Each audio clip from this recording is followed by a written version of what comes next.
हजुरले नै यो यहाँ चाहिँ हिजो आएर चाहिँ जुन पर्मिला कार्कीलाई चाहिँ यहाँ लिएर आउनुपर्छ, जसले उत्खनन गर्नुभयो उहाँलाई यहाँ लिएर आउनुपर्छ भनेर यत्रो तामझाम गरेर चाहिँ लिएर आउनुभयो। उहाँ घरमै जानुभयो है? हजुर घरमै जानुभयो, तामझाम गरेर लिएर आउनुभयो। तर तपाईँलाई अहिले बाहिर राखिएको छ, पर्मिला कार्कीलाई भित्र गरिएको छ, किन यो यस्तो?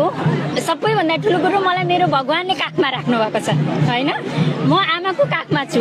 म बाहिर भएको कारणले आज हजुरहरूको माया र स्नेह पाएको छु हैन। हजुरहरूले प्रेम गर्नु भएको छ, यति मजाले मलाई आत्मीयता दिनु भएको छ। म भित्र भएको भए एक्लै हुन्थे हैन, एक्लै हुन्थे। सायद त्यहाँ म के गरिरहेको हुन्थेँ होला अथवा के टाइम पास गरिरहेको हुन्थेँ होला। आमाले जे गर्नुहुन्छ बिना कारण गर्नुहुन्न। मलाई बाहिर राख्नुको कारण नै तपाईँहरूको नजिक ल्याउनलाई हो हैन।